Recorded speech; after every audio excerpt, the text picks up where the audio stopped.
buenas tardes a todos. Bienvenidos a esta ponencia que hemos preparado desde Jurisu RJC. Yo soy Alba, directora general de actividades académicas. Hemos querido organizar esta ponencia porque sabemos que muchos de vosotros tenéis interés en el tema del derecho mercantil, derecho concursal y cómo está afectando también esta crisis, en definitiva, al ámbito empresarial. Para ello hemos tenido el placer de contar con Raúl Herrera, que está especializado en este sector. Es abogado especializado en derecho procesal mercantil. Esto es en pleitos que estén relacionados con empresas, asesoramiento a empresas, también en situaciones de insolvencia, concurso de acreedores, responsabilidad de los administradores, así como incumplimiento contractual. Raúl cuenta con 15 años de ejercicio, en los cuales ha pasado por todas las fases de un despacho de abogados, desde becario, como todos empezamos, hasta socio director del mismo, y desde hace 7 años cuenta con su propio despacho, en el que ejerce de forma individual. Quería daros la bienvenida a todos y agradecer a Raúl que esté aquí esta tarde con nosotros compartiendo su tiempo. Muchas gracias, Raúl. Muchas gracias, Alba. Oye, un placer, lo primero, agradecerte a ti, a la Asociación de Estudiantes de Derecho de la Universidad de Juan Carlos, la oportunidad y este tiempo que vais a darle aquí para hablar un poquito de derecho concursal. Y bueno, digo, especialmente a ti porque que te has portado muy bien para hacer que esto esté bien. Así mismo, bueno, saludar a todo el mundo que esté por ahí y espero que lo más importante a nivel de salud esté todo el mundo bien en esta época que hemos pasado, que bueno, que parece que se nos olvida ya que lo que hemos pasado, que estamos ya, sale el sol y empezamos a comportarnos de una forma como demasiado suelta. Así que bueno, la idea de hoy es contaros un poquito sobre concursal, así que cuando quieras empiezo lo que tú me digas. Nada, antes de empezar, recordarles lo único que tienen abajo una sección con preguntas y respuestas y que nos pueden ir dejando todas las preguntas, inquietudes, dudas, que aprovechen esta oportunidad de que te tenemos aquí y que vamos a intentar ir respondiéndolas a lo largo de la ponencia. Y ya cuando quieras, pues comenzamos. Vale, bueno, voy a intentar ser práctico, intentar ser un poco ameno, no voy a decir divertido, porque eso no en concursal y diversión parece complicado, pero voy a intentar que sea un poco práctico. El curso o la ponencia la hemos llamado Consecuencias del COVID en el ámbito empresarial y especial mención al concurso de acreedores. Bien, esto que es muchísimo, lo vamos a intentar sintetizar lo he visto yo como en 4 partes, ¿no? Quiero hablar del marco general de la ley concursal, la posición como abogados que tenéis en el ámbito concursal y de insolvencias, las reformas legales que ha habido durante ese estado de alarma relacionados con el COVID y, por último, las consecuencias del COVID. Aquí vamos a hacer un poco de brujos, ¿no? A adivinar el futuro. Me gustaría que, según vaya hablando de los temas, si surge alguna cosa, vosotros vayáis preguntándome. No tengo ningún problema. Si puedo ver las preguntas, las introduzco más como parte de la propia charla. O sea, me gustaría que fuese interactivo, porque creo que es la mejor forma de explicarlo, porque igual para mí una cosa la explico de un sentido que la entiendo yo muy bien y alguien no la entiende. Y lo importante de todo esto es que lo entendéis vosotros. Porque si yo no la entiendo a estas alturas, tengo un problema muy serio. Así que nada, la idea es esa, que sea esto un poco ameno. Y dentro de que el derecho mercantil en la carrera todo el mundo dice, menuda chapa, que no me extraña, porque aparte nos lo han dado y os lo dan de una forma bastante horrorosa, yo voy a intentar hacerlo todo al revés. Entonces, por eso me voy a olvidar de la ley y lo que vamos a hablar es de supuestos, de hechos, de entender qué significa todo esto, más allá de lo que dicen los artículos, porque los artículos vienen después. Yo entiendo que la formación es así. Entonces voy a empezar a hablar del marco legal en el que nos vamos a mover, ¿no? Que estamos hablando de empresas que van a estar o no en concurso de acreedores. Entonces, las empresas, yo siempre digo una cosa, que las empresas nacen, crecen, se reproducen con sus filiales y se liquidan vía extinción. Esta es la vida de una empresa, que básicamente es lo mismo que una persona. Nacemos, crecemos, reproducimos y morimos. Pues las empresas tienen lo mismo. La forma de extinguirse una empresa, solo existen 2 caminos, no hay más que 2 caminos. Antes, tradicionalmente, había un tercero, que era dejarla allí, que era muy típico de los asesores, decía, déjala muerta la empresa. Eso hoy por hoy es un suicidio, si queréis os lo explico, pero no quería entrar mucho en eso. Pero básicamente, para una empresa muere de 2 formas, que es a través de la liquidación. Y esa liquidación tiene, como digo, 2 formas. Hay una liquidación concursal y una liquidación mercantil. Esta forma de explicarlo, no sé si la voy a explicar así en la carrera, pero yo es como la explico siempre. Es liquidación mercantil y liquidación concursal. Las 2 abocan en lo mismo, en la extinción de la persona jurídica, el fin de la compañía. ¿Qué diferencias hay, básicamente, entre una forma de extinción y otra? La concursal es aquel supuesto en el que la empresa finalmente, en su resultado final, tiene más deudas que activos. O que llega un momento que la empresa ya no tiene ningún activo, cero, activo cero, más activa cero, y sigue existiendo deuda. Eso obviamente es una liquidación concursal. Y luego la liquidación mercantil es aquella en que, sin necesidad de acudir a un proceso judicial, por ejemplo, vía un notario, la empresa que ha convertido todos sus activos en dinero, ha pagado todas sus deudas y sobra un remanente, que es para los socios. O sobra o es igual a cero, pero no hay deudas. Esta es la liquidación. Básicamente, esta es la forma de distinguir las dos formas de matar una empresa. Entonces, nosotros vamos a hablar hoy por hoy de estas dos formas que se nos van a dar todos los días. Es decir, vamos a encontrar empresas que voluntariamente deciden cerrar y tienen las cosas bien y van a liquidación mercantil. La verdad es que son muy pocas. Y nos vamos a encontrar con muchísimas que por sus circunstancias no van a aguantar y van a tener que ir a un concurso de acreedores. La cuestión es esto. Estamos hablando de empresas que han decidido cerrar porque quieren, pasa mucho, socios que no se ponen de acuerdo, no tienen ningún problema y cierran, van a notar y cierran. Pero aquí vamos a hablar de otro tipo de cierres. Vamos a hablar hoy de los cierres que no son voluntarios. Es decir, estamos en la UCI, una empresa ha llegado a la UCI y entonces vamos a ver si esta empresa llegada a la UCI va a salir de la UCI o de ahí no va a salir. Perdonadme la explicación gráfica, quizá desagradable, pero es para que se entienda, ¿no? Descartamos entonces el cierre normal de una compañía si nos vamos a los cierres por el mal devenir de la misma, por muchas razones. Básicamente, las razones que nos llevan a un concurso de acreedores o a una situación de insolvencia, una situación de déficit patrimonial, vienen todas derivadas de dos opciones. De no tener liquidez, porque, por ejemplo, yo tengo un montón de casas, pero no consigo hacer dinero de ellas, o en otros supuestos de pérdidas, en el sentido de pérdidas de que estoy gastando más de lo que me ingresa. Estos son los dos supuestos, básicamente, en los que una empresa se desestabiliza. Y la desestabilización de una compañía pues requiere una serie de toma de medidas. Entonces, nosotros vamos a hablar siempre de dos formas de desestabilización de una compañía. La primera sería la que afecta a su patrimonio neto, es decir, a su situación patrimonial. La situación patrimonial de una compañía, a la hora de entenderlo, es que una empresa tiene que tener lo que tiene, que son sus activos, y lo que debe. Pues una compañía siempre tiene que tener más activo que pasivo.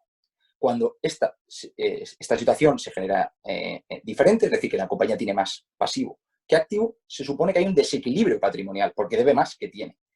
Eso se refleja en un patrimonio neto. Ahora lo vamos a ver a través de un ejemplo.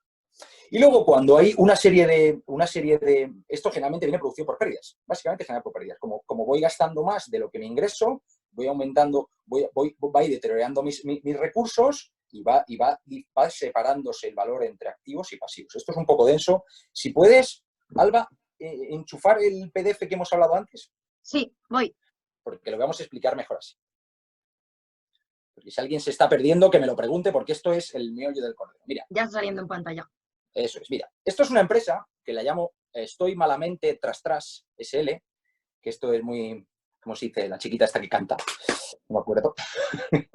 Rosalía. Mira, Rosalía. Aquí. Estamos analizando una empresa del año 2020, ¿no? Y os fijáis que hay dos columnas. Hay una columna que se llama activo y una columna que se llama pasivo. Esto es un balance de situación de una compañía que imagino que conocéis. Básicamente, lo que digo es que el activo, que tiene 184.000 euros, es igual a su patrimonio neto, que son 184.000 euros. Esos dos, activo y pasivo, siempre se dice que son iguales, ¿no? Activo y pasivo son exactamente del mismo importe. Pero la cuestión es que hay que quitar un elemento de esto, es que el patrimonio neto lo tenemos que olvidar. Esto que está en amarillo lo olvidamos. Entonces, ¿qué tenemos que analizar? Tenemos que analizar qué tenemos en activo no corriente y activo corriente, que en este caso son 184.000 euros, contra el pasivo no corriente, que son 35.000 euros, y el pasivo corriente, que son 212.000 euros. Si os fijáis, tenemos un activo de 184.000, pero un pasivo puro y duro, corriente y no corriente, que es la suma de estas dos cifras, 35.000 y 212.000. ¿Eso qué supone? Que la compañía tiene una deuda, si le sumamos los importes, más o menos de unos 250.000 euros. 250.000 frente a un activo de 184.000 euros.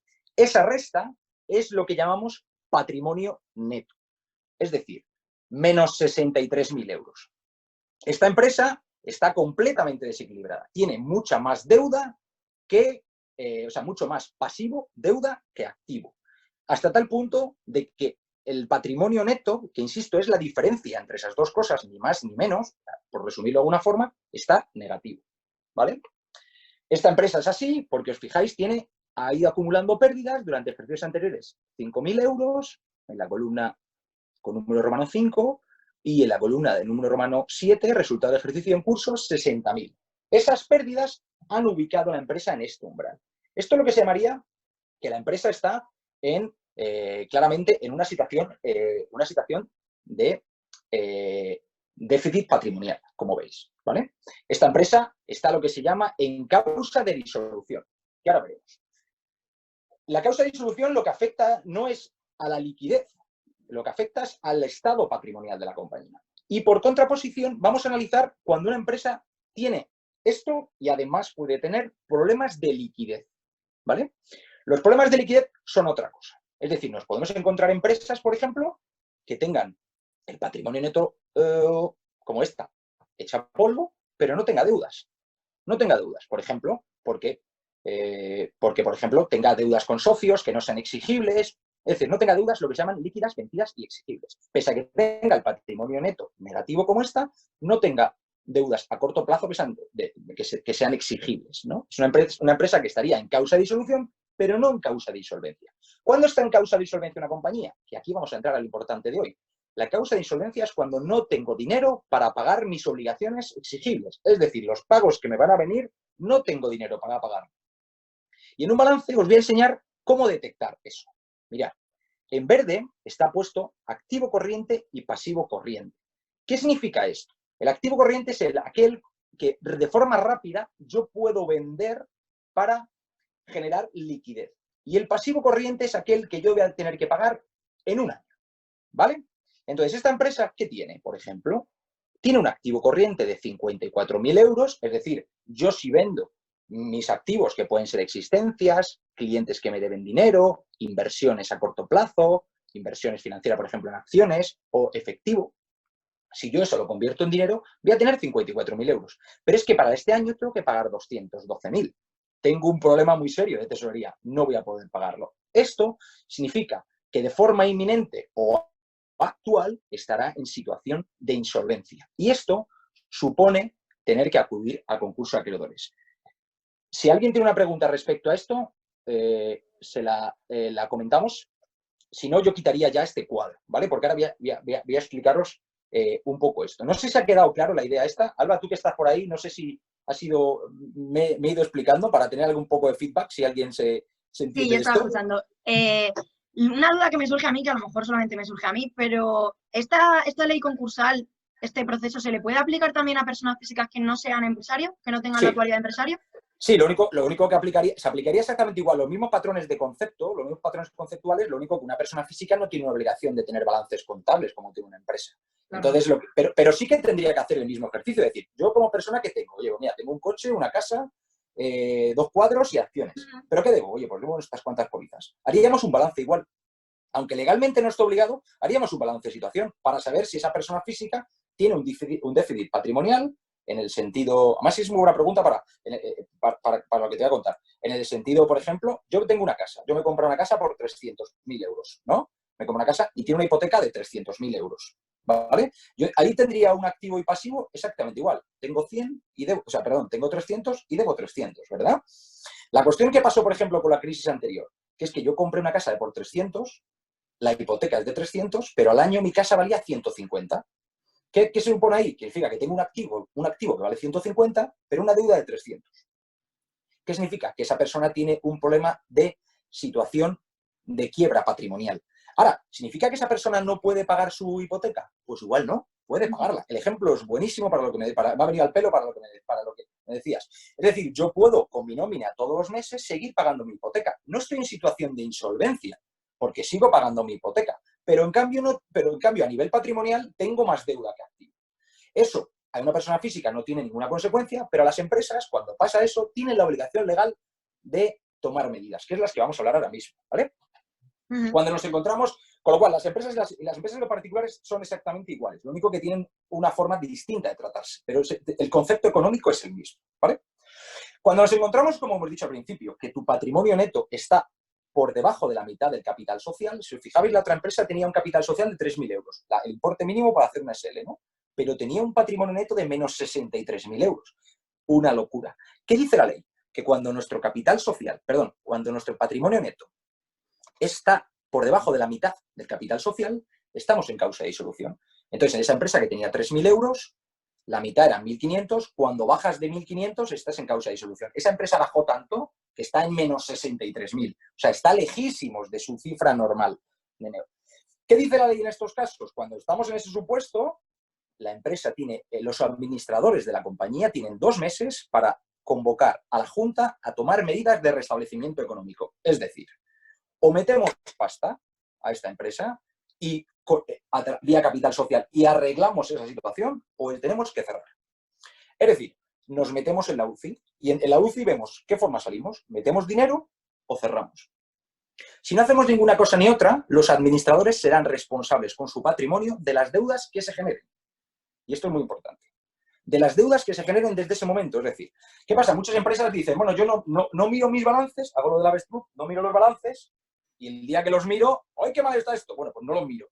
Da igual, no es que no hace falta mirarlos, es que estamos obligados a revisarlo cada 3 meses. Si en un periodo de 3 meses entramos en ese supuesto, tenemos que tomar las medidas. Es decir, de forma trimestral hay que mirar el balance y si estamos en un supuesto de causa de disolución, tomar medidas porque si no, acabaremos como administradores de empresas, nuestros clientes como administradores de empresas, pagando con su patrimonio personal. Esto es importante. Esto es lo que se llama causa de disolución. Y la disolución no significa que yo deba dinero, porque igual no debo dinero. Es simplemente lo que hemos hablado antes de la persona física. Es que mi activo es menor que mi pasivo, pero igual no debo dinero a nadie. Estamos en lo que se llama simplemente causa de disolución. Si se arregla bien, pero la ley lo que hace es que te pone un semáforo en rojo. Te dice, a partir de este momento no puedes cruzar. Si cruzas, eres responsable de las deudas. ¿Vale? Y Raúl, la UCI, que es para los que no conocemos estos La UCI básicamente es que tienes que llamar a un abogado y dices... Ah, vale, que es una palabra tuya. Sí, es la UCI. Pensaba que eran siglas. No, UCI era lo de los hospitales. Lo de que estás vale. La UCI, sí. No, entonces básicamente decir, oye, tengo un problema grave, estoy en riesgo de morir, estoy en la UCI. Entonces vas al médico y dicen, ¿esta empresa la podemos salvar? Bueno, pues ¿caben medidas? Se intentan. ¿Que no? Pues se extingue. Lo que era un poco la metáfora que entraba en el inicio, ¿vale? Entonces, esa empresa, insisto, causa de insolvencia, perdón, causa de disolución. Si se arregla, pues continúa operando. Si no se arregla y continúa operando en el mercado, sigue en el tráfico jurídico normal. El problema que tendrá es que los administradores, si no de las deudas que se generen, que luego la empresa no pague, la pagan ellos con su patrimonio. Es muy grave esta medida. Y esto, por experiencia, muchísimos gestores de empresas, muchísimos administradores de empresas, depositan cuentas anuales en el registro mercantil con esa causa de disolución. Con lo cual, si yo soy un acreedor y veo eso y a mí no me pagan, yo no demando a la empresa solo. Yo demando además al administrador, que generalmente tiene más patrimonio que la empresa. Entonces, claro, si tú eres un empresario solvente que tienes riqueza, pues obviamente lo que te buscas es que no te pases. Pero esto estamos hablando siempre de lo que sería la liquidación mercantil, es decir, la vía mercantil, que la empresa cierra de forma normal. ¿Qué pasa generalmente? Que esta causa nunca viene sola. Esta causa es la puerta a la causa más grave aún, que es la causa de insolvencia. Es decir, además de, en este caso se junta, ¿no? Este ejemplo que hemos puesto de la familia, que mi activo de 300.000 ahora vale 150, mi deuda sigue siendo 300, pero es que además ahora yo tenía que pagar una hipoteca de todos los meses de 1.000 euros y es que ahora gano 800, con lo cual no puedo pagar. Se me juntan la tormenta perfecta. Mis activos valen menos que mis deudas, como hemos dicho, y además es que no tengo dinero siquiera para pagar mis deudas. Mis deudas corrientes, es decir, porque una hipoteca, sabéis, una hipoteca está aplazada en un montón de meses. Pero no es que no puedas pagar el todo de una vez, obviamente. Es que no puedes pagar ni cada mes, porque la hipoteca es de 1.000 euros y tengo 800, ¿vale? Quiero ser muy gráfico con esto, porque este ejemplo creo que se entiende muy bien. Me ha venido al pelo, la verdad es que el ejemplo que me has puesto. Entonces, la tormenta perfecta es, mis activos están desequilibrados de mis pasivos y yo mi liquidez, lo que ingreso, no es suficiente para pagar deudas, ¿vale? ¿Eso qué nos supone? Que estamos en situación de insolvencia. Aquí es lo que entra, que es la definición que da la ley concursal. No puedo pagar mis obligaciones. Básicamente es esto. Entonces, ¿qué dice la ley? Que cuando estás en esta situación, tienes 2 meses, igualmente que la otra vez, para solicitar tu concurso de acreedores. Es decir, tú no puedes seguir como si nada. Estás obligado a ir a concurso de acreedores.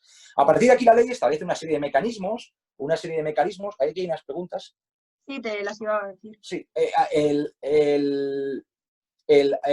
una serie de mecanismos, lo que sería el preconcurso o fórmulas de refinanciación, etc., que pueden hacer ampliar ese plazo de 2 meses durante un mayor periodo de tiempo para que la empresa, en vez de ir a concurso directamente, intente negociar con sus acreedores una situación, ¿vale? ¿En tu experiencia utilizan el preconcurso bastante o la mayoría de gente lo apura hasta llegar al concurso? No, la experiencia real es que el empresario español medio Sí. es muy lento y toma la medida tarde siempre. Entonces, el preconcurso, lo único que se utiliza generalmente no es con una vocación de negociar con los acreedores realmente, sino que buscan es ganar tiempo Atrasarse. para prepararse para la que les viene encima. Realmente hay una muy mala cultura concursal. Nosotros en España la ley concursal, o sea, las normas de quiebra vienen desde el Código de Comercio del año 1881, 89, 1800, no, hace el copón, que fue básicamente derogado por la ley concursal en el año 2003, que entró en vigor el 1 de enero de 2004, si mal no recuerdo las fechas. Pero es cierto que hasta que llegara la crisis del 2010, apenas nadie se acogía a este mecanismo. Y la crisis del 2010 no es que la gente quiso acogerse voluntariamente, es que no quedó más narices. Y entonces empezó a forjarse una cultura de la insolvencia, una cultura de los concursos. A día de hoy aún la gente va tarde. La gente va tarde. O sea, el mecanismo no lo suelen utilizar, pero la verdad es que es la única forma que te queda. Te queda ir al banco y pedir pasta para tener liquidez y solucionar esta situación, pero a veces es imposible. Hablemos de esta familia, ¿no? Esta familia que acabamos de decir, que no tiene dinero para pagar la hipoteca, se va, para obtener liquidez, se va a un fondo privado y pide 10.000 euros y entonces al mes tiene que pagar los 1.000 euros de hipoteca, tiene 10.000 euros, uno ya lo destina a pagar la hipoteca, le quedan 9, pero esos 9 los va a tener que gastar dentro de poco en cada mes, pagar los 1.000, pero luego pagar un montón de intereses al que le ha financiado la hipoteca. Con lo cual, tarde o temprano, si no aumenta sus ingresos, va a llegar al mismo sitio, pero con mayor deuda. No sé si me explico. Es decir, el problema en el fondo de todo esto es que si una empresa no va bien, si una empresa no gana más de lo que gasta, va a reventar siempre. Es decir, y hay mucha gente que se empeña teniendo una empresa que no funciona y que no va bien, se empeña en arrastrar. Venga, pido un préstamo y avalo personalmente. Eso es un error. Y decir, hay que saber parar. Igual que decía el otro día yo en una charla, hay que saber decir no. En esto hay que saber parar, es decir, esta empresa no funciona. Y quien hace eso, generalmente le va bien. Porque hay muchas fórmulas, que luego vamos a hablar de ellas, de cómo, cuando una empresa puede funcionar, pero ha tenido algún problema, cómo solucionar. Como se llamará la venta a unidad productiva. Por aquí nos pregunta Lucía, ¿cómo afectan los concursos a los grupos de sociedades?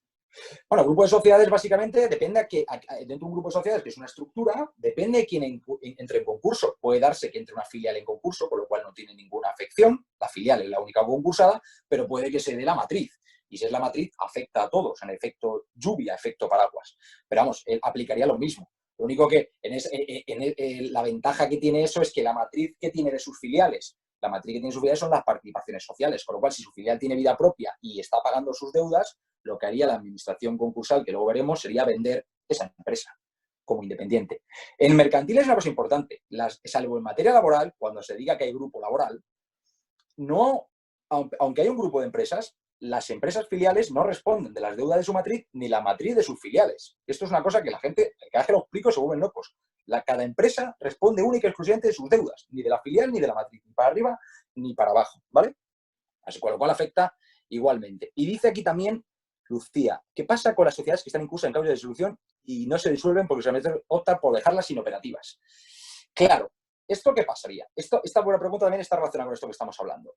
Si hace esto, y es decir, no entra, está en causa de disolución y los administradores no optan por dejarlas inoperativas sin hacer nada, absolutamente, pues podemos encontrarnos dos cosas. Si tenemos deudas o no. Si tenemos deudas, alguien nos puede solicitar un concurso necesario, porque no estamos haciendo nada, la empresa no paga y puede haber concurso necesario. Si las deudas son posteriores a la causa de disolución y no hacemos nada, el acreedor podrá demandar al administrador por no haber hecho la causa de disolución. Pero es que es más, la ley establece como causa de disolución también que una empresa esté inactiva durante determinado plazo de tiempo. Con lo cual, una empresa inoperativa con deudas se puede convertir en una empresa que tenga responsables administradores. Por el hecho de, depende, siempre que las deudas sean posteriores, pero por el hecho de una empresa estar sin actividad, convierte a los administradores en responsables de aquellas deudas que puedan surgir. Por ejemplo, la agencia tributaria con esto se hincha. Típica empresa cerrada y sin actividad, lo que se dice dormida, que no presenta impuestos, pasan años, llega la agencia tributaria, hace le pone una multa porque no ha presentado impuestos, no ha presentado los impuestos, que son baratas, 150 euros en actividad, y dice, como tú tenías que haber cerrado hace muchos años y no lo has hecho, y tu empresa no tiene un duro, te lo reclamo a ti. Es lo que se llama derivación de responsabilidad. Pero bueno, como veis, aquí hay muchísima tela que cortar. Volviendo al concursal, volviendo a lo que estamos hablando de la situación de insolvencia, el artículo 2 de la ley nos dice cuándo la empresa tiene que ir a concurso. Yo os acabo de explicar el supuesto del deudor. El deudor reconoce a sí mismo que está mal. ¿Cómo? Oye, mira, a mí me vienen 100.000 euros de pagos que le tengo que pagar el mes que viene y tengo 20.000 euros. No doy. Eso es una situación de insolvencia. Desde que conozco esto, tengo 2 meses para ir a la ley concursal o no. Salvo los mecanismos de preconcurso que nos darían más plazo, refinanciación. Pero además hay otros supuestos legales que dicen que sí se dan, también el deudor debe ir a concurso y además, si se dan, el acreedor puede solicitar el concurso. ¿Sabes que el concurso es el voluntario, el que presenta la propia empresa, y el necesario, el que pone un acreedor? ¿Vale? Entonces, en estos casos, ¿qué nos estamos refiriendo en estos casos? A supuestos que vienen en el artículo 2.4 de la ley concursal. Por ejemplo, que lo que se llama un sobreseimiento general de pagos. Es decir, que la empresa no empieza a dejar de pagar a un montón de gente. Una venta ruinosa de bienes. Es decir, por ejemplo, tengo un coche que vale 10.000 euros y lo vendo por 1.000 para sacar 1.000 euros. Vendo el collar ¿cómo se dice? Vendo el coche para comprar gasolina. Esto es básicamente lo mismo. Cuando tengo un embargo que afecta de forma general a mi patrimonio, por ejemplo, un embargo de tu actividad, un embargo de tu facturación, un embargo del vía 347 de todas tus facturas a tus clientes. Eso. Cuando tengo un embargo de las cuentas corrientes, que ya no tengo forma de operar sin cuentas corrientes. Y el último supuesto, que es el más evidente y más fácil, es cuando dejas de pagar 3 nóminas seguidas, 3 meses de seguros sociales seguidos o un trimestre de impuestos. Cuando están estos supuestos, es que ya no tienes que pensar que si vas a concurso de acreedores, es que te lo pueden meter los demás, lo que se llama el concurso necesario. Entonces, aquí hemos dado el marco general. Esto es la primera parte que quería explicaros, que es el marco general de la ley, de materia concursal y en materia de insolvencia. No sé si en este punto alguien tiene alguna otra pregunta para ir introduciéndolas, porque voy a pasar a la segunda fase, ¿no? Que es nuestra posición como abogados ante todo esto, ¿vale? Esto lo que os he querido explicar, insisto, es lo que sería el contexto en el que nos vamos a mover en materia, que nos hemos movido siempre, pero que nos vamos a mover en materia de COVID con lo que va a pasar, ¿no? En las empresas, con la crisis económica que se iba y se avecina. Como abogados, ¿qué podemos ser? Aquí vamos a ser un poco irónicos. Podemos ser abogados del deudor, de una empresa deudora o de una persona física deudora. Podemos ser abogados del acreedor, un acreedor que comunica su crédito, oye, quiero que me pagues. Podemos ser abogados de un tercero que se vea afectado por el concurso, por ejemplo, por una acción de reintegración o porque el deudor tenga un activo que es mío, que es un dejado. Muchas formas. Podemos ser abogados de una administración concursal. Yo soy abogado muchas veces de administración concursal que me contratan para hacer acciones judiciales frente a terceros.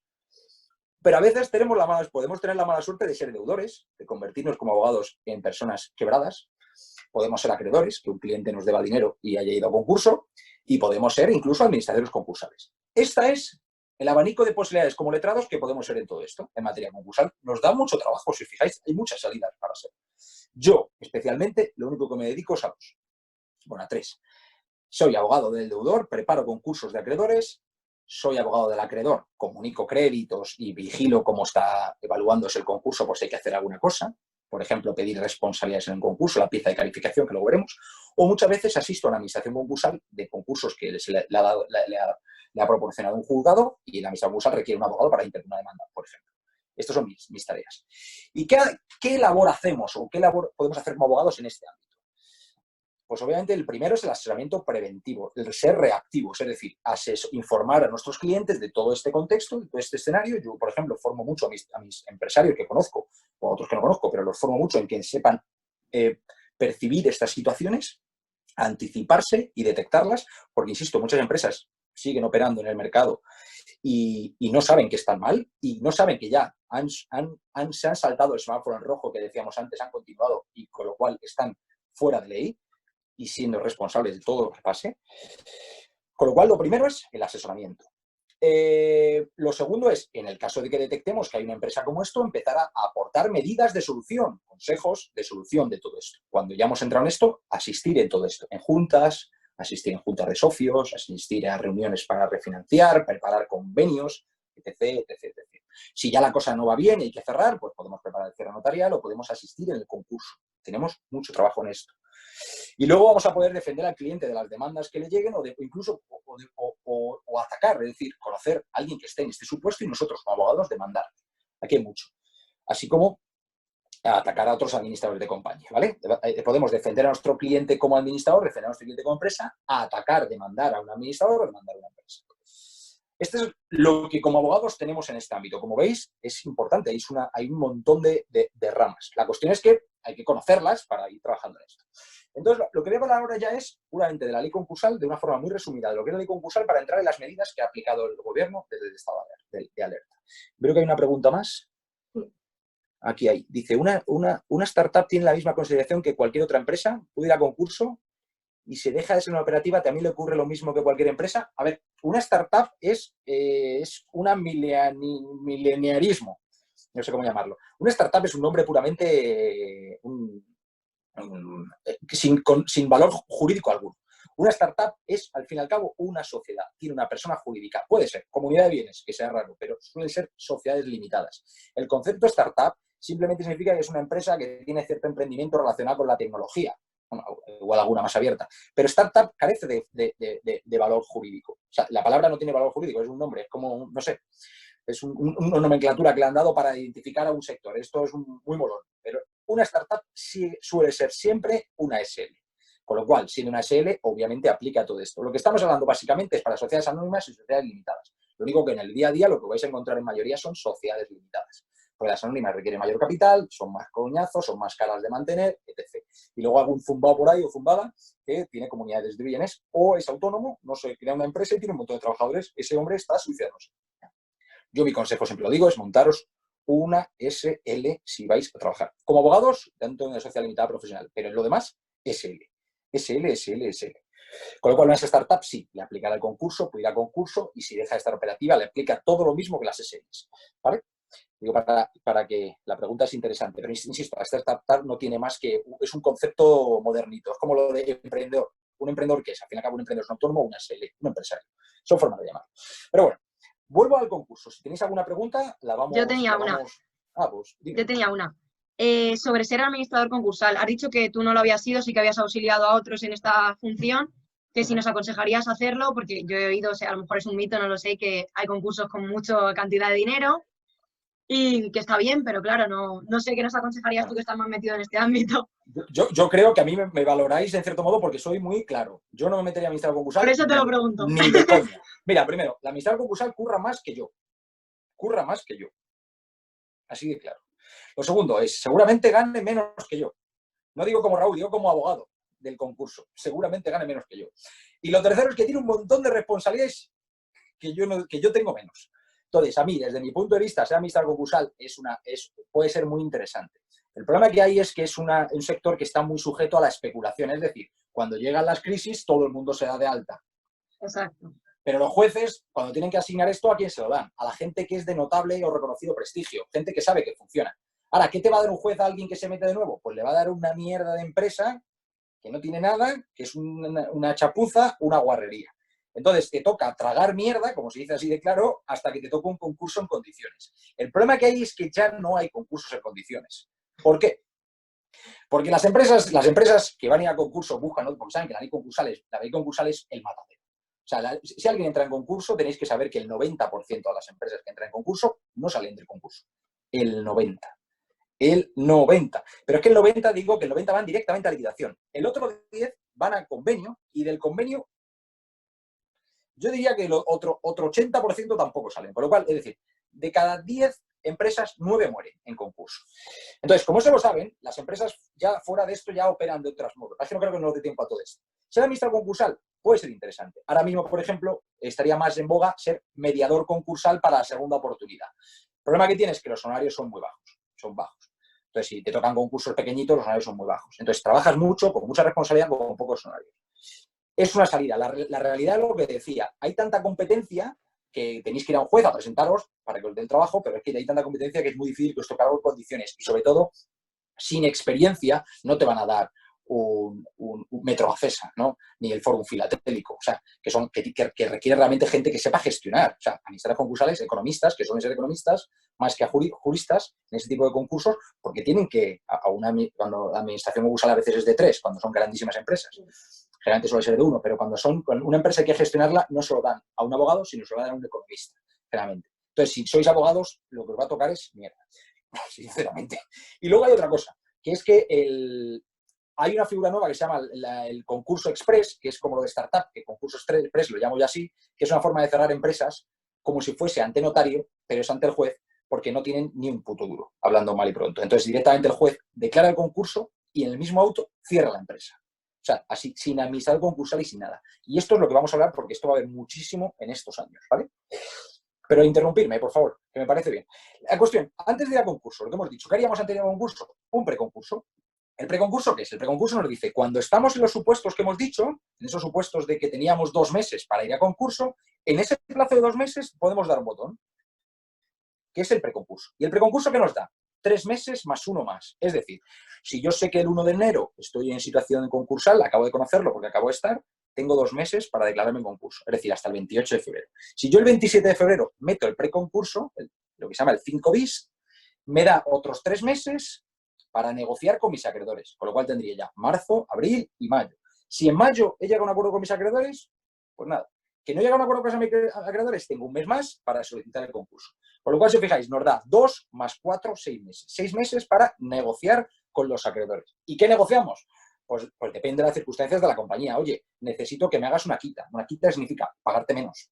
Oye, necesito que me hagas una espera. ¿Qué significa una espera? Oye, que no te puedo pagar en este año, dame que te lo pague en 3 años. Entonces se hace un plan de pagos, se hace un plan de viabilidad, se intenta convencer a los acreedores de que la empresa puede surgir y va a cumplir, pero necesita ayuda de vosotros, los acreedores.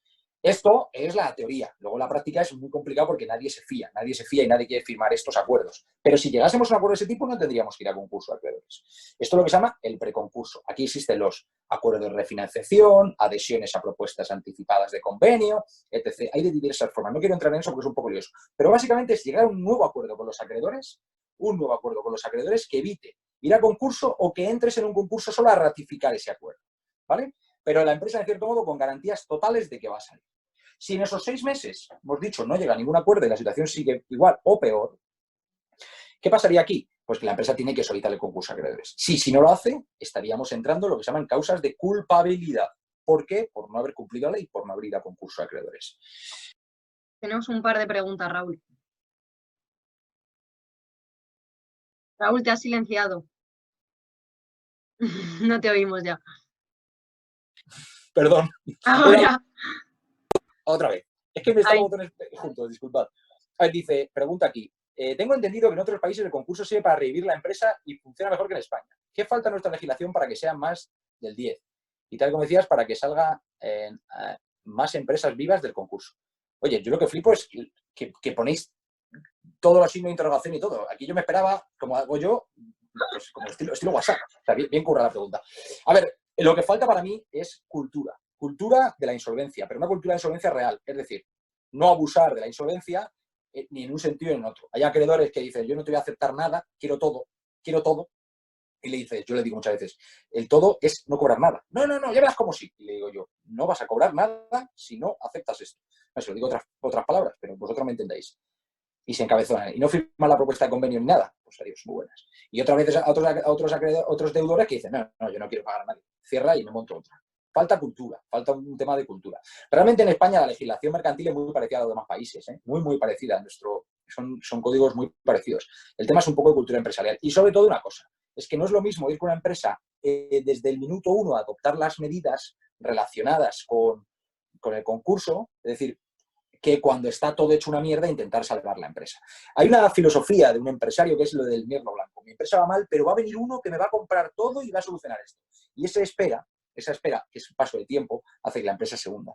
Porque a mucho empresario le cuesta a tomar esta medida. Al fin y al cabo, reconocer un fracaso. Mira, el 100% de los concursos, bueno, el 90% de los concursos, por decir una cifra que me voy a inventar, son fruto de una mala gestión. Nada más.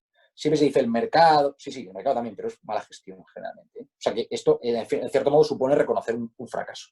Ahora, otra cosa es que tengas un problema, que te haya dejado de pagar a alguien.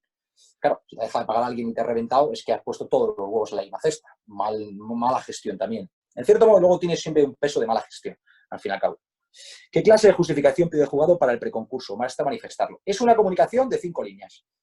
Señoría, por medio de la presente le comunico que estoy en conversaciones con mis acreedores para llegar a un acuerdo de refinanciación o adhesión a una propuesta de convenio. Punto. El juzgado te recontesta por auto, te dice, se tiene por comunicado anterior. Pasa, nada más. Es así de sencillo, no tiene más. ¿Vale? Entonces, si vamos a concurso de acreedores, no sé si hay alguna pregunta más, así. Mira, ahora vamos a hablar de esto. Dice, habla de la diferencia de concurso sobre deudores y acreedores. ¿Cuál es la diferencia más notable? Ahora lo vemos, en esta fase. Vamos al concurso. Hemos hablado de las fases previas. Ahora vamos a ir de las fases solicitamos el concurso. La solicitud del concurso se prepara, se empaqueta, los abogados la preparamos con el cliente, la dejamos lista y lo solicitamos al concurso. Se deja en el juzgado como una demanda. Como una solicitud, es una demanda. Y el juez la recibe, analiza que está todo y declara el concurso. Dicta un acto de declarar el concurso. Y los primeros efectos de la declaración del concurso son importantísimos. Yo os digo una cosa, la ley concursal para mí, Constitución aparte, es la ley más potente que tiene el ordenamiento jurídico. Es capaz de derrumbar todas las construcciones jurídicas del ordenamiento jurídico. Hacienda, Código Civil. O sea, la ley concursal pasa por un filtro a todas las leyes del ordenamiento y las machaca. Las machaca en el sentido de que aplica lo que dice la ley concursal, ¿vale? Entonces, esto es importante. Hace calorcito, ¿eh? Estoy aquí viendo yo, estoy sudando, me estoy dando viendo que estoy sudando con el foco y todo esto. Pero bueno. Entonces, los primeros efectos que tiene es que desde el momento que está en concurso, pues la empresa ya no se le pueden ir a hacer ejecuciones contra la empresa, ya no corren intereses, la deuda queda congelada, ya no hay obligación de pagarla, la empresa empieza a protegerse. ¿Qué se protege? ¿Para qué se protege? Se protege para que la unidad productiva, lo que es el propio negocio, sus trabajadores, la función mercantil, siga funcionando sin mochila. Yo siempre pongo un ejemplo. ¿Qué es un concurso de acreedores? Un concurso de acreedores es un alpinista, o sea, una empresa en concurso de acreedores es el alpinista es la empresa que está subiendo al Everest con una mochila de 3 o 4 personas. Claro, llega un momento que cuando llega a las 7.000 metros de altura ya no puede más porque lleva peso de 7 personas. No puede. ¿Qué hace el concurso de acreedores? Le quita la mochila, que la mochila son las deudas, la dejamos aquí que se congele y sigo avanzando sin deudas. Esta es lo que es un concurso de acreedores. Quitamos las mochilas, las dejamos, quitamos el lastre, lo dejamos y andamos ligeros. ¿Qué pasa? Una empresa bien preparada para un concurso de acreedores, hay veces que funcionan como un tiro. A veces, no todas. Depende con quién sean tus proveedores y clientes. ¿Por qué? Porque ya deja de pagar toda la deuda. ¿Y de qué vive? Vive solamente de pagar las deudas nuevas que sigan vigentes, que serán muy pocas porque todas las demás se habrán vencido y irán a la masa, a la mochila. Y entonces, ¿qué hace? Lo que ingreso lo gasto en pagar mis alquileres, mis trabajadores y mis existencias. Y con esto funciona. Toda la deuda que debía queda congelada. ¿Para qué queda congelada? Ya lo vamos a ver. En la siguiente fase, la fase intermedia, vemos qué hacemos con la deuda congelada, ¿vale? Entonces, ¿qué hacemos con esto? Tenemos una empresa activa que tiene una unidad de negocio en funcionamiento con sus trabajadores, con su facturación y todo, que eso sigue operando. La ley concursal quiere que sigas operando con eso y te protege, te nombra un administrador concursal para proteger de que nadie haga daño a eso. ¿Qué problema había? Es que cuando entramos en concurso vamos muy tarde, vamos con el negocio destrozado. Pero si entras rápido, ese negocio puede ser boyante. Por ejemplo, un restaurante. Tienes un montón de deudas del restaurante, pero el restaurante funciona. Pero tengo tantas deudas que claro, yo en corriente ahora ingreso 1.000, pero gasto 800, o sea, tengo 200 de margen. Claro, pero es que mi deuda que tengo que refinanciar son 1.000 euros más y con los 200 no llego. Pues voy a concurso. ¿Qué hago? Me quito la mochila. La mochila ya no tengo que pagar. Los 1.000 euros aquellos de deuda ya no tengo que pagarlos. ¿Qué tengo que pagar? Gano 1.000 y gasto 800. Y todos los meses ahorro 200. Eso es una mochila de ahorro contra una mochila de deuda. No sé si con esto me estoy explicando. Gente, que es un poco, esto es el meollo de entenderlo. Si fijáis, no estoy acudiendo a la ley, estoy intentando daros ejemplos visuales para entender cómo funciona un concurso sencillo, ¿eh? Tiene 1.000 aristas todo esto, pero dándolo muy mascado para que os sea fácil de entender a dónde quiero llegar. Entonces, en esa fase inicial, insisto, se empiezan a aplicar una serie de efectos legales y el administrador concursal entra en la empresa, empieza a revisar todo y prepara un informe. Un informe que lo que va a decir es cuánto tiene la empresa, qué son sus activos y cuánto debe la empresa, que son sus acreedores. Básicamente volvemos a la lógica del principio que os está explicando. Y esta fase intermedia significa la intervención de la administración concursal, la continuación del negocio, si es continuable, si es viable, y una parte de información en que todos informan a la empresa de cuánto me debes, es una fase de lo que se llama el informe de la administración concursal.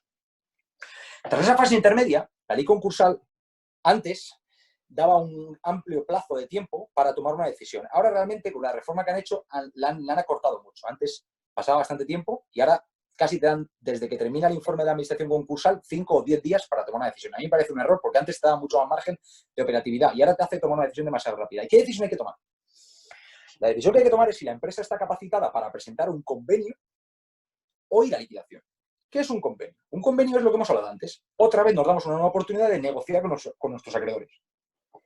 Y en el convenio que hacemos es, cogemos toda esa deuda de la mochila que teníamos ahí, esos millones que debemos ahí, y la ponemos sobre la mesa y decimos, vale, si yo todos los meses gano 200, tengo un superávit de 200, tenía 1.000 de ingresos, 800 de gasto, tengo un superávit de 200, con esos 200, ¿cuántos meses necesito para pagar esta deuda? X. Me dice, pues muchos, más de 10 años. Más de 120 meses, que es el tope legal, pues no puedo. Entonces, ¿qué tengo que hacer? Como tengo 120 meses máximo para pagar esa deuda, ¿qué tengo que hacer? Empezar a hacer una quita. Y entonces, si gano 200 euros al mes, ¿cuánto tengo que quitar de la mochila y decir que ya no voy a pagarlo para salir de esta? Esto es un poco lioso. ¿Qué quiero decir con esto? Que es que el convenio que tienes que hacer tiene que ser realista con tu futuro como empresa. Tiene que ser realista con tu futuro como empresa. Entonces, en función de tus ingresos y tus ganancias, tú vas a decir, pues yo voy a poder pagar tanto. Y entonces se propone a los acreedores, oye, gente, os propongo pagaros vuestra deuda, pero en vez del 100%, mañana os voy a pagar en 10 años, se puede pagar de 1 a 10 años, lo que queráis, sin quitas, sin esperas, o con máximo de 10 años, y con quitas del porcentaje que consideres. Claro, tú haces una propuesta que tiene que ser votada por los acreedores, por lo cual, si pones una burrada, te van a decir que nanay de la China, ¿vale? Entonces, lo que se busca es algo realista. Oye, pues me hago una quita de un 20% y os pago en 5 años, por ejemplo. Y entonces hay una junta de acreedores en la que se vota si estamos de acuerdo o no. Si estamos de acuerdo, eso se convierte en un nuevo pacto, la empresa sale del concurso y solo tiene que pagar lo que se ha pactado en su plan de pagos. Es decir, en 5 años, el 80% de la deuda, por ejemplo. Eso sería un convenio, llegar a un convenio. Esto es lo que digo que solo pasa en el 10% de las empresas en concurso de acreedores. ¿Qué le pasa al resto de empresas? Que van a liquidación, ¿vale? Van a liquidación. Liquidación es decir, mira, es que o no han aprobado el convenio porque los acreedores me han dicho, mira, yo no acepto ese convenio porque no me interesa, no ha puesto por el convenio, o la empresa es que directamente ya ni lo propone el convenio porque dice que no va a poder hacerlo porque la empresa está hecho único. Aquí básicamente cabe una alternativa que es la ley está bien fijada, hay algunos matices, pero que no se explota demasiado. Y es lo que se llama la venta de la unidad productiva. Es decir, ese negocio que teníamos bien, ese bar que funcionaba bien, pero que tiene deudas, lo que hacemos es lo vendemos a un tercero que compre el bar como negocio funcionando, con sus trabajadores, con sus contratos, con su alquiler, con su menú, con su carta, con su know-how, lo compra. Y esa empresa, entonces, la mochila se queda ahí en el concurso y la unidad productiva sale a una nueva empresa que la gestione. Y de ese modo evitas los despidos de trabajadores. Esto, bien preparado, es una de las alternativas que la ley prevé y busca para hacerse, pero realmente pasa poco porque las empresas llegan tan reventadas que la unidad productiva carece de valor o de interés para nadie. Y si no hay venta de unidad productiva, lo que se hace es la venta de los activos, ya sea por lotes o individualmente. Vendo sillas, vendo mesas, vendo lo que sea, ¿vale? Es así, lo que sería la fase intermedia del concurso de acreedores. Y luego hay una fase final, que es la fase de responsabilidad. Cuando digo final, no es porque sea la última, porque en verdad esto luego es un poco lío, pero para que se entienda, en 3 fases. Son 6 secciones, pero yo lo divido en 3 fases, que se llama la fase de responsabilidad, como digo. Y esta básicamente lo que viene a decir es, vamos a examinar si los administradores o apoderados generales de esta compañía son o no responsables de la situación a la que hemos llegado. Y entonces hay una serie de supuestos legales en las que dicen que si se dan es porque hay un agravamiento de la situación de insolvencia o la generación de insolvencia ha sido culpa o responsabilidad del administrador o de un apoderado, pues él se le puede condenar. Si no ha presentado cuentas anuales, si ha vendido bienes de forma ruinosa, si ha ido a concurso de forma tardía, fuera de plazo, etc., etc., la ley les puede condenar a 2 cosas. Una, a la inhabilitación profesional para gestionar patrimonios ajenos, o 2, al déficit concursal. Esto es importante. Yo me encuentro empresas que dejan un déficit concursal de 10 millones de euros y sentencias que le condenan a los administradores a pagar 10 millones de euros. Claro, te puedes imaginar. La cuestión es que si tú a una persona física le condenas a pagar 10 millones de euros, la ley de segunda oportunidad solo te permite acogerte a lo que se llama la exoneración del pasivo insatisfecho, que esto da para otro curso o para otra ponencia, si tienes 5 millones de pasivos. Si tienes 10 ya no. Con lo cual, estas cosas pasan. Es decir, en mercantil las cuantías de los procesos que solemos ver son de estas dimensiones. Entonces son temas que tienen muchísima responsabilidad. Este es el marco general de la ley concursal. Hay una pregunta aquí de Ana y dice, ¿podrías hablar de los efectos de concurso sobre deudores y sobre acreedores? A ver, entiendo que te refieres a la diferencia entre concurso voluntario y concurso necesario. A ver, lo que digo, el concurso voluntario es el deudor el que se autodeclara y es cumplir la ley y es mejor siempre porque el juez ya te da una lógica de buena fe, de que estás actuando de buena fe, y el concurso necesario entra al contrario. La amistad concursal entra ya con el cuchillo entre los dientes y va a machacar. ¿Por qué? Porque le ha pedido un acreedor. Entonces, básicamente, es que es más beligerante el necesario que el otro. Si te meten en un concurso necesario, el amistad concursal no va a ir a ayudar, va a ir por el cuchillo a buscar la responsabilidad de los administradores. Esta es una lógica que hay así. Además, el acreedor que pide el concurso privilegia su crédito. Es decir, si es un acreedor ordinario, que mi crédito ordinario es un crédito como uno más, yo meto el concurso, parte de mi crédito lo privilegio, lo convierto en privilegiado, con lo cual tiene una cierta ventaja. Simplemente eso, ¿vale? Entonces, hemos hablado de... No sé si, Alba, ¿tienes alguna pregunta? Sí, yo cada vez que aparezco es porque tengo dudas.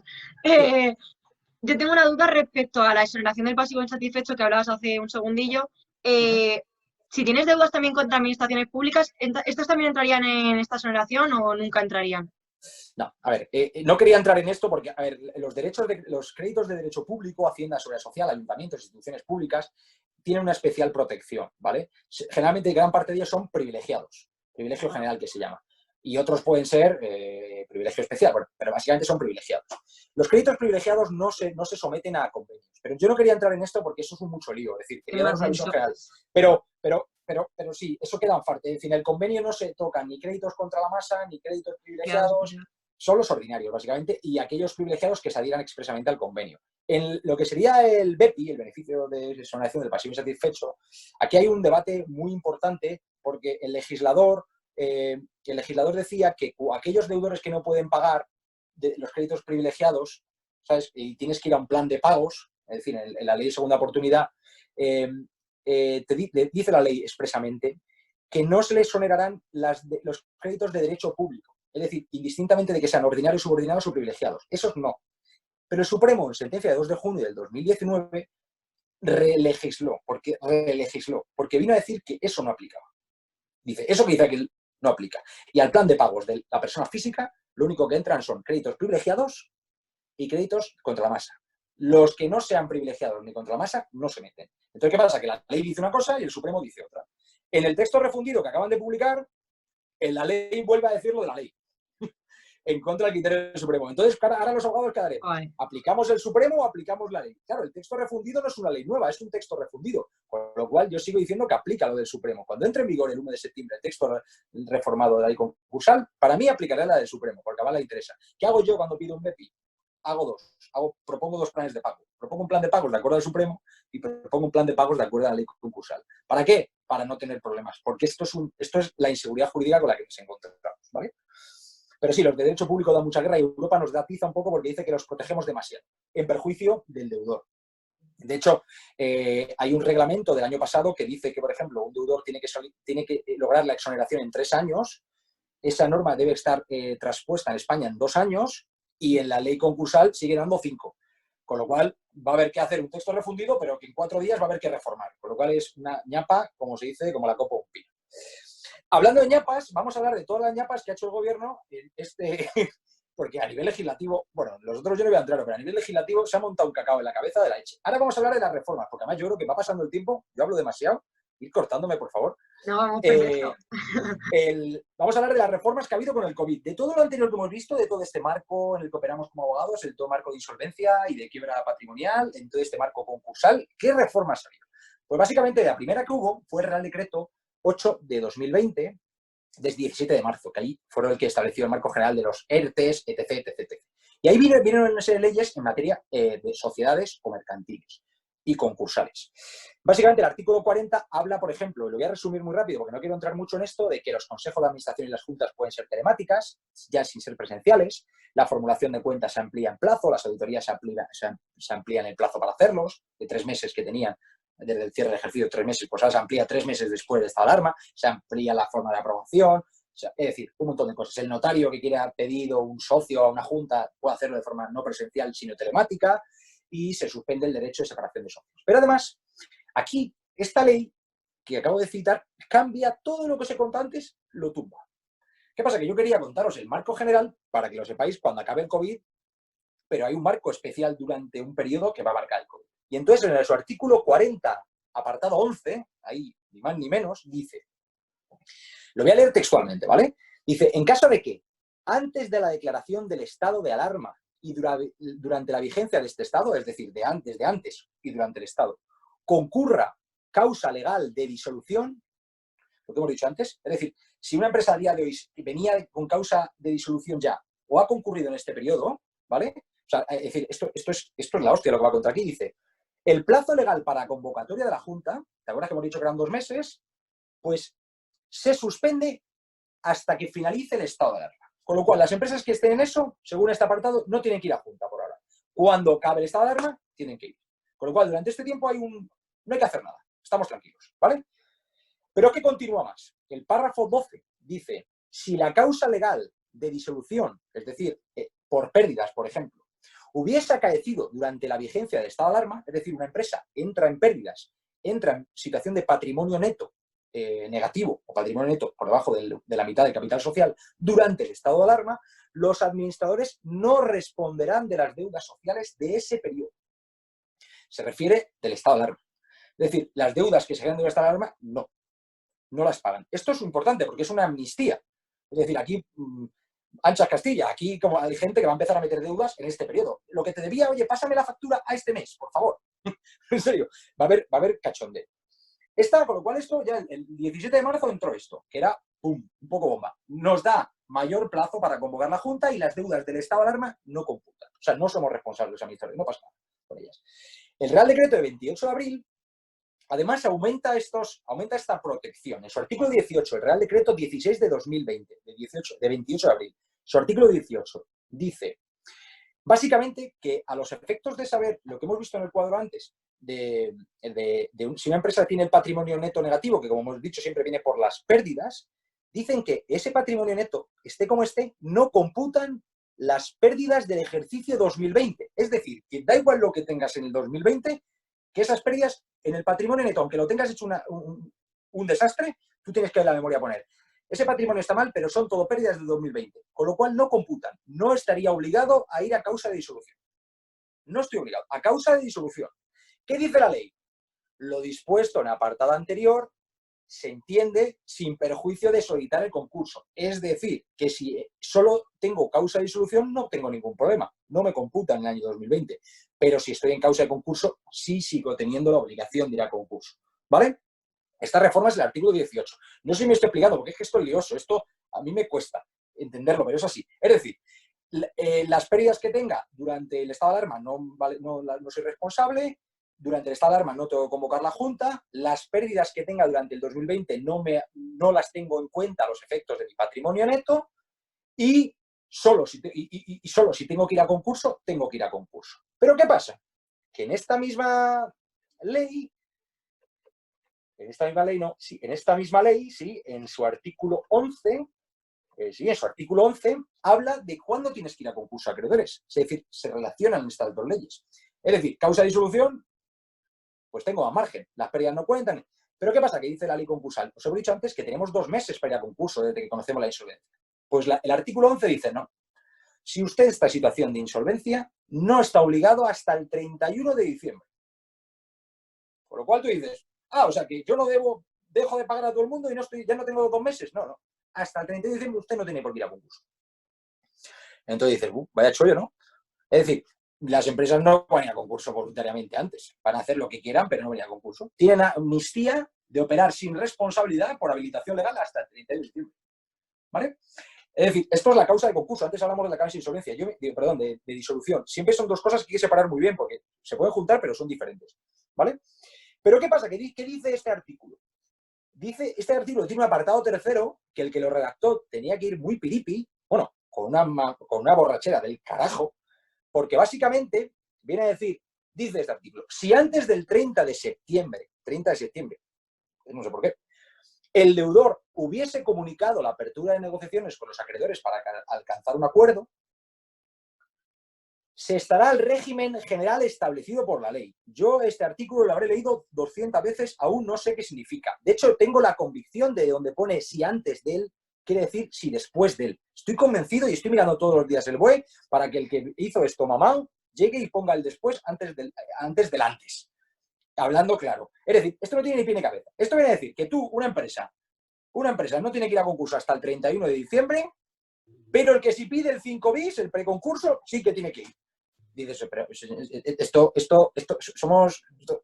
¿dónde vamos? Esto es una absoluta aberración. Pues está así redactado. Es decir, si yo no digo nada, tengo hasta el 30 de diciembre para concurso, con el cual el día 30 vamos a estar metiendo demanda de concurso a punta pala. Pero si meto un 5 bis mañana, tengo esos 4 meses. Y a los 4 meses tengo que solicitar el concurso. No tiene ni pie ni cabeza. Este artículo yo no lo entiendo. Pero es lo que dice la ley. Es lo que dice la ley. Es lo que dice este Real Decreto. ¿Vale? En su artículo 11. Además dice que en este periodo, si alguien mete el concurso necesario, es decir, un acreedor mete el concurso necesario, no se tramita y se esperará hasta el 31 de diciembre y si el deudor lo presenta antes del 31, va antes el del deudor el concurso necesario. Porque pasa muchas veces que se juntan las dos solicitudes. Entonces, si se juntan dos solicitudes, la que vaya antes es la que gana, ¿vale? Es decir, a veces me ha pasado que tú metes te meten un concurso necesario y tú luego metes el concurso, pues va primero el necesario. Pero si metes primero el voluntario y luego metes un necesario, va primero el voluntario. Y esto es importante porque decimos, no es lo mismo el concurso voluntario que el necesario. Entonces, esta ley que dice, no puedes, si tú metes un concurso necesario, yo te lo admito, pero no lo tramito. Y si llega el 1 de enero y el deudor no lo ha puesto, sí te lo tramito. ¿Qué paraliza un concurso necesario? El preconcurso, por ejemplo. Un preconcurso sirve para paralizar que no haya concursos necesarios, ¿vale? Y la ley esta nos acaba de ver que hasta el 31 de diciembre no hay que ponerlo. Raúl, te ha vuelto a quitar el micrófono. Perdón. No, que está leyendo una pregunta que me decían que se me entiende. Entonces, básicamente, esto es un lío. Esto es un lío porque nadie lo entiende. Yo no lo entiendo. O sea, no tiene sentido. Es decir, mi consejo es, no pida 5 bis. O sea, no tiene sentido. Y yo estoy esperando que esto lo deroguen o lo modifiquen, lo aclaren, porque no lo encuentro. Pero bueno. En materia concursal, además, ha habido una serie de reformas que también es importante, pero son muy técnicas, pero la voy a resumir, ¿no? Los convenios que hubiesen en tramitación, esos 10% que podía haber en tramitación, que se hubiesen aprobado, como las circunstancias económicas han cambiado, la ley con esta reforma del 28 de abril permite modificarlos para ajustarlos, es decir, una nueva posibilidad de reacordar lo acordado, ¿vale? Si el deudor que no pudiese cumplir el convenio lo solicita modificarlo, puede incluso evitar la fase de liquidación, que los acreedores no puedan pedir la liquidación por incumplimiento. Es decir, una serie de medidas encaminadas a modificar o mejorar ese convenio, a que el acreedor, a que el dinero que se deje al deudor durante todo este periodo tenga la consideración de crédito contra la masa. Es decir, si le deja el dinero al deudor, crédito contra masa, que son los primeros en pagar. Que además, aquí lo dice, las impugnaciones, una modificación importante en esto es que las impugnaciones que se hagan a los textos de la administración concursal, la única prueba que se puede solicitar es la prueba documental. No caben vistas ya para esto, lo cual se está acelerando el procedimiento. Esto es una pérdida y una merma de garantías de la leche. O sea, ya no vale testigos ni nada, ni periciales ni nada. Bueno, periciales sí, sin documento, pero no vale ratificación del perito. No vale más que prueba documental. Se establece la tramitación preferente de algunos asuntos. La subasta de bienes y derechos de la masa activa del deudor ya no se hace en sede judicial, sino se hará de forma extrajudicial. Se acelerará la aprobación de planes de liquidación y, por último, en materia de acuerdo extrajudicial de pagos, de ley de segunda oportunidad, si un deudor pide al notario que le nombre mediador y por 2 veces 2 mediadores dicen que no quieren, se entenderá que ha intentado el acuerdo extrajudicial. Esto es súper importante para materia de exoneración del pasivo insatisfecho. Pero bueno, no quiero entrar más en eso. Son las medidas que ha aprobado el gobierno en este tiempo, ¿vale? Entonces, claro, esta medida que os he dicho que era un poco locura, deroga un artículo que era el 43 del Real Decreto de 8 de marzo, que era clarísimo. Ese básicamente decía que durante el tiempo del estado de alarma no tenéis que solicitar el concurso pero que cuando pase el estado de alarma comienzan otra vez los plazos de concurso. Eso decía, y era muy fácil de entender todo el mundo. Este no, está dicho hasta el 31 de diciembre, pero con el párrafo tercero ese que tiene que lo tiene. Así que hasta ahora ya hemos dicho marco general de la ley, qué podemos hacer los abogados y el marco nuevo de la ley. Y ahora, ¿qué efectos va a tener esto para la empresa? Y ya concluyo, porque esto ya es hacer de, como hemos dicho, de brujo, ¿no?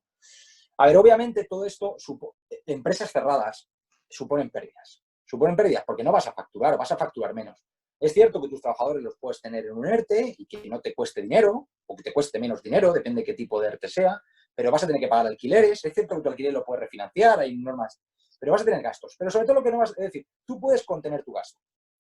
Pero contengas o no contengas, tu ingreso van a verse bajados. Se van a ver bajados a cero, o es como un bar, o que cuando se reactive la economía, la demanda que tenías habitualmente de tu sector sea menor.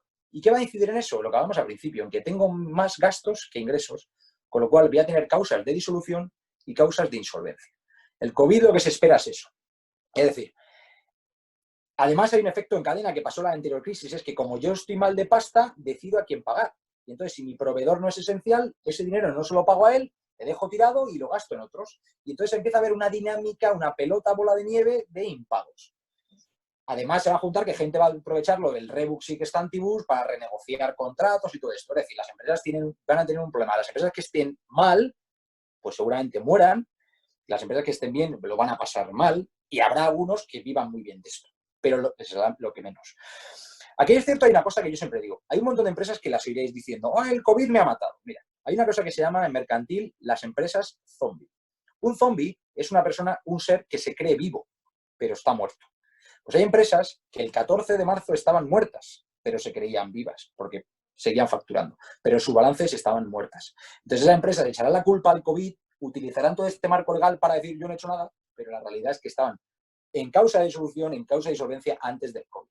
Con lo cual esto serviría como hacer una cortina de humo para tapar mucha mierda. ¿Por qué? El juzgado mercantil es el órgano judicial más colapsado, es el que más colapso tiene, está hasta arriba de colapso. Y encima le vamos a meter todo esto. Con lo cual, imaginaros, yo ayer lo contaba en un hilo en Twitter, yo tengo 10 años, una audiencia previa, después de 10 años la iba a tener el día 2. Digo, ¿qué prisa tenéis? Pues es un juez de lo mercantil, un juzgado de lo mercantil, están colapsados. Es decir, el ratio persona, en España el ratio entre ciudadano y juzgado es muy bajo, pero el ratio entre empresa y juzgado es más bajo aún. Con lo cual, falta muchísimo juzgado de lo mercantil, falta mucha pasta a la justicia y el desastre que viene a nivel de concursales mayúsculo. Y esto era lo que quería contaros del COVID y las empresas. Así que ahora, si alguien tiene preguntas... Tenemos una pregunta que dice, ¿estás teniendo más consultas durante este tiempo? Entiendo que se refiere al COVID. Yo es que yo suelo ir al revés. Sí, tengo muchas consultas, pero yo voy al revés. Yo antes de que me hagan las consultas, lo que voy haciendo es, yo les voy preparando información de todas estas reformas, se la voy diciendo, oye, que sepáis que ahora hay esto. Entonces, en cierto modo, ya vamos teniendo, yo voy por delante, intento ir por delante un poco, a más adecuado a mis clientes, ¿no? No hago una nota de prensa que sea así como muy rimbombante, no. Os digo, oye, ten cuidado que por aquí viene esto. Es cierto, mira, sobre todo lo que he tenido muchísima consulta es sobre el tema de Rebus Sic y los alquileres. Alquileres, claro, es el negocio. Es decir, si yo tengo mi local, si yo tengo mi negocio cerrado, pero tengo que seguir pagando alquiler. Y aquí ha sido un poquito difícil porque la legislación ha ido cambiando por semana hasta llegar a un marco más o menos que ya ha quedado claro, ¿no? Que ya parece no moverse. Pero muchísimas consultas de alquileres. Yo, por el ámbito que trabajo, yo estos 2 meses y medio no he parado de trabajar. O sea, no he parado de trabajar. La única diferencia es que no he salido de casa, pero he trabajado como siempre. El concursal y el mercantil tienen estas cosas. Yo cuando las cosas van bien me dedico a construir negocio y cuando las cosas van mal a destruir negocio. Es un poco la salida del mercantil. Tengo calor. Lo de la ley está, lo que os he contado esto de la ley es que es de coña. O sea, si lo leéis, es que dices, no entiendo nada. Yo sigo sin entenderlo. Insisto, hubo una ponencia por ahí, alguien que dijo eso. Dijo, yo creo que donde pone antes, iban a decir después. Pero bueno, no sé si alguien tiene más preguntas, que a mí me gustaría ir resolviendo cosas. A ver que aprovechen que estos últimos minutos y meten alguna pregunta por el chat. He cumplido 1 hora, me he dado cuenta, he ido intentando Parece que lo has calculado perfecto. No, a ver, uno no sabe medir, pero bueno. Y no sé, creo que he contestado a todas, ¿no? Las que había por ahí. Y las he ido quitando para que no dejáramos ninguna. Es que les veo tímidos a la gente hoy, ¿eh? Podéis aprovechar ya a preguntar de cualquier tema de procesal ya. Mira, ya van entrando. Juan, ¿Cómo quedan las seguro. empresas con trabajadores de social si se vende la empresa? Esta pregunta, Juan, es muy buena. Mira, la venta de unidad productiva es una solución fenomenal, pero tiene una única barrera, que es esto que estás preguntando tú. Es decir, tú cuando vendes una unidad productiva, vendes todo sin deuda. Es decir, da igual la deuda que tenga con proveedores, con clientes, con Hacienda, eso todo queda en la mochila. Pero con Seguridad Social Hacienda se queda a la unidad productiva, iba a decir como una garrapata, me parece un término horroroso, no lo voy a decir, ya lo he dicho, pero no es así, se queda totalmente pegado a la empresa. Es decir, quien compra la unidad productiva se lleva la deuda con la Seguridad Social y la deuda con los trabajadores. Con lo cual, en España eso dificulta mucho ventas de unidades productivas. Lo que se habla muchas veces es que sea proporcional, es decir, que con las administraciones públicas, con la Seguridad Social, se pueda decir, oye, si yo me llevo a 10 trabajadores, asígname la deuda de 10 trabajadores, no la de toda la empresa. Y aquí hay unos debates de la leche, porque hubo una parte que la ley dijo una cosa, luego el Supremo vino a decir básicamente que no, que te la llevas con todo. De hecho, además, igual aquí, la ley deja un poquito de margen, pero el Supremo hay un par de sentencias por ahí que dice que no, que toda la deuda laboral y de seguridad social va con la unidad productiva. ¿Qué digo siempre a mis clientes? Es una cosa, hay tres acreedores a los que nunca hay que dejar, indebidos. Hacienda, mal enemigo, porque te deriva responsabilidad a ti como persona física. Seguridad Social, lo mismo, porque te deriva responsabilidad como persona física y además porque es insalvable esa deuda. Y 3, con trabajadores, porque además son personas, tienen que vivir y no hay que dejar de pagar a los trabajadores. Con lo cual, esas son a los 3 acreedores que siempre hay que tratarles de forma preferencial. A todos bien, pero a los 3 los que más. Con lo cual, la pregunta de Juan es muy buena porque sí que es cierto que eso lastra muchas ventas de unidades productivas. ¿Qué haces en el cierto modo? Tú dices, una unidad productiva vale 1 millón de euros. Por ejemplo, vale 1 millón de euros. Pero como tiene una masa laboral y de seguridad social de 1 millón de euros, te la compro por 1 euro. Y la gente dice, ¿cómo? ¿1 euro? Digo, sí, 1 euro, pero 1 euro yo pago, pero luego tengo que pagar 1 millón de euros a esta gente. Con lo cual, en mercantil, además, en concursal, es muy típico, a mí me llaman muchos penalistas, oye, Raúl, tengo aquí un tema, esto seguro que es delito. Y me cuentan así, digo, eso es ley concursal, que es ¿cómo ha vendido un piso por 1 euro? Digo, porque no había nadie que lo haya ofrecido más. Pero eso seguro que es un delito. Está la subasta, nadie puso más, 1 euro, pues 1 euro. Las cosas valen la que la gente está dispuesta a pagar por ellas. Por eso digo que la ley concursal tiene una potencia enorme. Pero bueno, ¿quién se anima por ahí? A ver. Está la gente muy callada, ¿eh? Se nota que estamos de exámenes. Por cierto, mucha suerte a todos, que se nos olvida decirlo, que están de exámenes y la URJC estamos de exámenes ahora. Bueno, yo hace poco vi un examen, una prueba de merconcursal, os hacían un examen y la verdad que flipé, dije, vaya cabrón el profesor, porque era complicado, ¿eh? El tema era complicado. Yo creo que se pasó, o sea, yo dije, esto, o sea, hombre, claro, yo imagino que no esperaba que nadie le contestase bien, al 100%, pero era enrevesado de narices. Así que en mercantiles, que además yo creo que lo dan de una forma muy poco, ya sabes, ley de cambiar de cheque, que no vale para nada, os dan una ley que no vais a ver en la vida. O sea, y si la veis, te la leéis y ya está. O sea, no tiene más. Letras de cambio. ¿Quién ve letras de cambio? Yo cada vez que pongo esto en Twitter me dice, pues yo veo letra de cambio. Digo, pero ¿cuántas veces ves letra de cambio? ¿Cuántas veces ves transferencias? Que es lo normal, ¿no? Transferencias, ¿no? No letras de cambio. Que te aparece un hombre con un gorro de Napoleón y te la da en mano, ¿sabes? Total, así lo imaginamos cuando nos lo explican. Es que el librado, el tenedor, la cucharita y el azucarero. ¿Qué me estás contando? O sea, es que yo cada vez digo, pero, o sea, no tendrán nada que... Esto que hemos dado hoy, esto es lo que va a ver todo el mundo que trabaje en el mercado. Pero la letra de cambio no. Sí, coño, dedica tiempo a dar esto y a otro olvídate. Pero es que lo tienen en el manual y dicen, vamos a contar a los chavales esto para que odien ser mercantil. Así ninguno sale aquí como competencia mía. Yo creo que lo hacen para eso, para que os guste el penal, el derecho de familia y el laboral. Sí, por eso me parece bien, porque más ancha, más terreno para nosotros. Pero lo explican como el culo. No me la gente venga, ¿eh? Hoy hemos dado lo que damos en clase casi que en 6 meses, porque al final tampoco entramos en mucha más materia. Sí, o sea, que ha sido muy informativo. A ver si entra alguna pregunta y si no vamos a ir despidiendo. No sé si vamos a dejar unos minutos. Uy, yo tengo aquí el flexo este que me da que me estoy poniendo moreno, la verdad. El flexo de los influencers. No, a ver, es que la otra vez como parecía que estaba, parecía típico programa este de investigación y no se me veía nada, que era hablando como tenía abajo subtitulado, ¿no? Faltaba que decían una persona incógnito. Digo, voy a poner un foco que se me vea un poco la cara. Pero vamos, que ya esto tengo aquí montado os mando una foto, pero es una chapuza esto, es una mesa, es una cosa en un cuarto. Bueno, aquí con las dos pantallas, voy a hacer una foto para que para que lo veáis. Ahora lo Para cuelgo tu en redes. Instagram luego. Bueno, lo cuelgo en redes, pero vamos, es muy cachondo esto. Ahí Vale, está. no.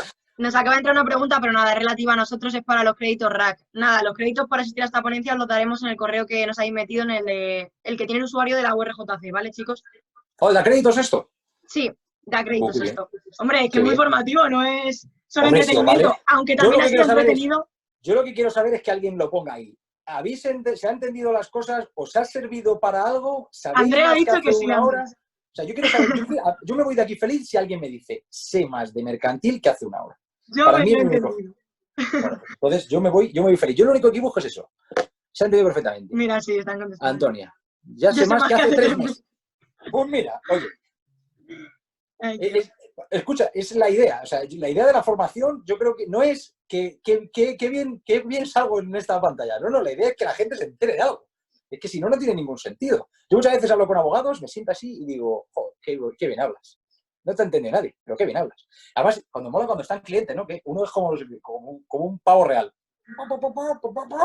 Y el cliente diciendo, qué bien habla mi abogado, pero no entiendo nada. Y al fin y al cabo lo que nos debemos, que es a los clientes, a los justiciables, es que nos tienen que entender. O sea, tenemos que hablar en castellano. Y luego por eso no quería acudir a la ley, que al final sí, porque teníamos que hablar de reformas. Quería Claro. acudir a supuestos, ¿no? De cómo es esto, cómo hay que entender un balance, qué es un balance. Que además a un abogado le pones un balance y ya le empieza a dar el sarpullido. Números. ¿No? ¿Qué es esto? Los mercantilistas somos de números. Bueno, los laboralistas, cada vez el derecho es más de números, ¿no? Pero bueno. Mira, dudas no tenían, pero están todos dando por aquí la gracia de que lo han entendido todo muy bien. Yo tengo examen de concursal en un mes. Joder. Tenéis el... dice, ha cobrado sentido todo lo que repetí como un papagayo. No, a ver, los que tenéis examen, yo imagino lo difícil que es concentraros, ¿no? En este periodo, ¿no? Pero yo creo que la clave es centrarse. Yo, una de las cosas que he hecho, que hablando con muchos compañeros, es que ellos han parado, de pronto han parado. Y ahora retomarse en este momento sin incentivo de plazos es muy complicado. Yo he hecho una cosa que es muy absurda, pero me ha venido de puta madre. Hablando otra vez mal, disculpadme. Es no parar. He currado muchísimo. Con lo cual, he currado sin parar. A ver, se me deja. Ahí. Mientras tanto, le voy dejando las redes sociales para que te sigan, para que vean la web de tu despacho y todo. Ay, sí, además la he actualizado hace poco porque estoy cambiando cosas y en Instagram no me lo tengáis en cuenta lo que veis allí, en Twitter tampoco. En Twitter menos, ¿no? En LinkedIn, bueno, sí, hay un abogado más y luego en mi web voy a ir colgando contenido sobre temas que vayan saliendo a nivel legislativo y todo eso. Voy a potenciar el blog, lo digo por si va interesando, yo lo voy a publicar en todas las redes, ¿sabes? Pero bueno, la verdad que, oye, agradezco a vosotros, toda la gente que habéis estado todo este ratito aquí.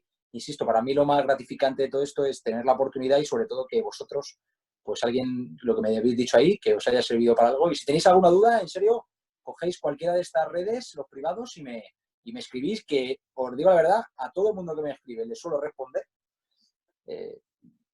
Consultas, echarles la mano en la medida de lo posible. Y si tarda un poquito es porque estoy muy liado, pero me gusta porque tengo un afán divulgativo y de ayudar a los compañeros, sobre todo a los que estáis empezando, que sé que lo que viene es duro. Yo doy fe de que contesta y además le metemos en esta clase de marrones, que nada, agradecerte muchísimo que hayas estado esta tarde con nosotros y que nos ayudes a colaborar a la formación de los estudiantes que, bueno, que están en confinamiento, pero que puedan seguir formándose en este tipo de cosas. Ha resultado muy interesante, muy visual y agradecértelo nuevamente. Vale, oye, pues nada, yo creo que muchísimas gracias y esperamos vernos pronto y un día, si queréis, hablamos de la segunda oportunidad y os cuento un poquito de eso. Me parece bien, ahí queda. Bueno, Raúl, muchas gracias. Chao. Hasta luego, chicos. Chao a todos, un abrazo.